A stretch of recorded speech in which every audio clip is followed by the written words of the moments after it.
আমরা দেখে থাকি মানুষের ক্ষেত্রে তাদের রক্ত পরীক্ষা করা হয় বিভিন্ন রোগ নির্ণয়ের জন্য।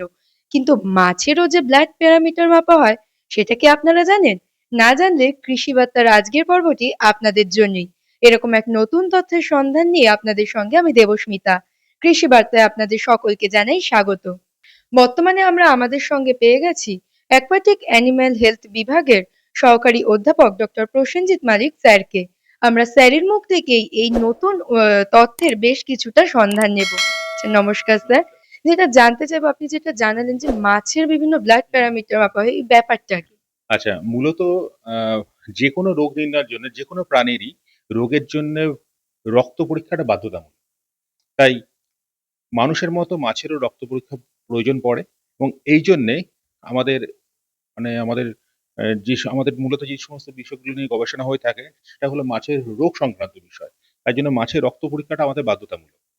এই কারণে আমরা নিয়মিত রোগগ্রস্ত মাছ, সুস্থ মাছ বা রোগে আক্রান্ত হতে পারে এরকম যদি আমরা আগাম সম্ভাবনা যদি আমরা বুঝতে পারি বা মাছের স্বাস্থ্য কেমন আছে সেটা বোঝার জন্য আমরা প্রতিনিয়ত বিভিন্ন মাছের রক্ত আমরা নিয়ে থাকি এবং সেখান থেকে মূলত রক্ত নেওয়ার পরে সরাসরি রক্তের মধ্যে মাছের কত লোহিত কণিকা আছে, কত শ্বেত কণিকা আছে সেটাও যেমন আমরা দেখি।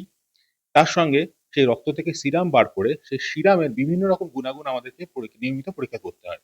যার মধ্যে উল্লেখযোগ্য হলো সিরাম গ্লুকোজ, অর্থাৎ যেই গ্লুকোজ মেপে আমরা সহজে বুঝতে পারবো মাছটা আদৌ স্ট্রেস কন্ডিশন আছে কিনা বা মাছটা কতটা স্ট্রেস কন্ডিশনে আছে। সেটা কিন্তু মাছের রোগের জন্য একটা বিরাট বড় একটা স্বাস্থ্যের একটা খুব ভালো এটা চিহ্নিত করে। এছাড়া মাছের কিডনি ভালো আছে কিনা সেটা বোঝার জন্য ক্রিয়েটিনিন লেভেল আমরা মাপি। মাছের লিভার ভালো আছে কিনা তার জন্য কিছু কিছু প্যারামিটার এএলটি, এসটি যেগুলো আমরা নিয়মিত আমরা পরীক্ষা করি। এই সমস্ত জিনিসগুলো আমাদের প্রতিনিয়ত হয়ে থাকে।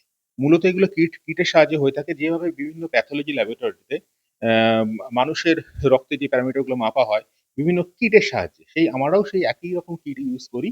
সেই ইউজ করে আমাদের এখানে আপনারা দেখতে পাচ্ছেন একটা বায়োকেমিস্ট্রি অ্যানালাইজার আছে। সেই বায়োকেমিস্ট্রি অ্যানালাইজারের সাহায্যে আমরা এগুলো প্রতিনিয়ত মেপে থাকি। এছাড়াও আরো অনেকগুলো জিনিস হয়ে থাকে কি আমি আমরা সাধারণত মাছের রক্ত সংক্রান্ত জিনিসগুলো আপনাদের বললাম। আচ্ছা, এই যে বললেন যে এই যে প্যারামিটার গুলো মাপা হয়, এটা কি কৃষকরা তাদের পুকুরের মাছের করতে পারবেন হ্যাঁ, এখানে? অবশ্যই করতে পারবে, কিন্তু সেক্ষেত্রে মাছের রক্তটা ঠিকঠাক ভাবে তাকে কালেকশন করতে হবে। রক্তটা কালেকশন করতে হবে এই জন্য একটুখানি প্রশিক্ষিত হাত দরকার। রক্তটা সেখান থেকে বার করার পরে সেখান থেকে সিরাম, অর্থাৎ যেটা রক্তের যে একটা জলীয় পদার্থ, সেই জলীয় পদার্থটা সেখান থেকে আমাদেরকে বার করতে হবে। বার করার পরেই তবে কিন্তু আমরা এই জিনিসটাকে এই পরিমাপগুলো আমরা করতে পারবো এবং এই জিনিসটা কিন্তু একটা কথা মাথায় রাখতে হবে, খুবই জিনিসটাকে অবশ্যই এক্সপার্টাইজ হ্যান্ড হতে হবে বা প্রশিক্ষিত হাত হতে হবে এবং কোনোভাবে যেন কন্টামিনেশন না হয় সেই জিনিসটা কিন্তু আমাদের লক্ষ্য রাখতে হবে।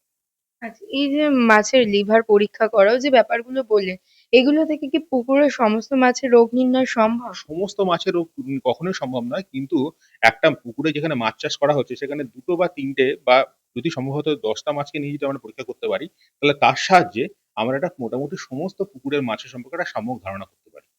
আচ্ছা, এই বিষয়ে কি কোনো ট্রেনিং মৎস্য চাষীদের জন্য এখান থেকে দেওয়া হয়? মৎস্যচাষীদের এই এই বিষয়ে ট্রেনিংটা মৎস্যচাষীদের খুব একটা প্রয়োজন নেই, কারণ এটা এটা সাধারণত যারা বিশেষজ্ঞ তারাই এটা করে থাকেন। কিন্তু এই সমস্ত জিনিসগুলো বা এই সমস্ত পরিমাপগুলো কেন প্রয়োজন বা কেন প্রয়োজন সেই বিষয়ে মৎস্যচাষীদেরকে রীতিমতো একটা সম্যক ধারণা দেওয়ার জন্য বা আগাম অবহিত করার জন্য আমাদেরকে অনেক বিভিন্ন ধরনের আমাদের প্রশিক্ষণ দেওয়া হয়ে থাকে। আমরা বিশ্ববিদ্যালয়ের ছাত্রীদের সঙ্গে কথা বলে বেশ কিছু তথ্য জেনে নেব। अच्छा, ये जो चीज़ है इसका इम्पोर्टेंस क्या है फार्मर्स के लिए? लाइक सबसे पहले तो हम लोग स्टूडेंट हैं, तो हम लोग इनको यूज करते हैं। जो भी हम लोग ब्लड सैंपल रन करते हैं, इसके लिए हमें मैंडेटरी होता है इंस्ट्रूमेंट को यूज करना। और दूसरा बात, जब हम ब्लड सैंपल को उसमें रन करते हैं तो उसका जो भी कंपोनेंट है, टॉक्सिसिटी है, उसके क्या इफेक्ट्स है फिशेस पे, तो उससे हमको इसको पता चलता है। तो ये हमारा इसका इम्पोर्टेंस है हमारे लिए एज बीइंग स्टूडेंट।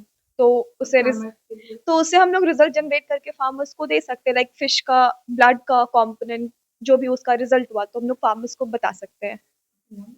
प्रिया, डिपार्टमेंट एक्वेटिक एनिमल हेल्थ। আমরা শুনে নিলাম এই ধরনের মাছেদের পরীক্ষা-নিরীক্ষাগুলো কিন্তু মাছ চাষের ক্ষেত্রে অত্যন্ত গুরুত্বপূর্ণ একটি বিষয়। কারণ মাছের রোগ নির্ণয় যদি প্রথম থেকে করা যায়, তবেই কিন্তু একজন মৎস্য চাষী সেই মাছ চাষ করে লাভবান হতে পারবেন এবং সেক্ষেত্রে তার ক্ষতির সম্ভাবনা কিন্তু প্রায় থাকবে না বললেই চলে। তাই আপনারাও যারা ভাবছেন মাছ চাষে এগিয়ে আসবেন বা মাছ চাষের সমস্যার সমাধান খুঁজবেন, তারা অবশ্যই বিশ্ববিদ্যালয়ে যোগাযোগ করে সঠিকভাবে প্রশিক্ষণ নিয়ে এগিয়ে আসলে আপনারাও লাভবান হবেন বলে আমরা আশা রাখছি। এরকম আরো নতুন নতুন তথ্য জানতে অবশ্যই ইউটিউবে আমাদের কৃষি বার্তা চ্যানেলটিকে সাবস্ক্রাইব করে বেল আইকনটি প্রেস করে রাখুন এবং ফেসবুকে কৃষি বার্তা পেজটিকে ফলো করে রাখুন, যাতে সবার প্রথমে নোটিফিকেশনটি আপনার কাছেই পৌঁছে যায়। নমস্কার।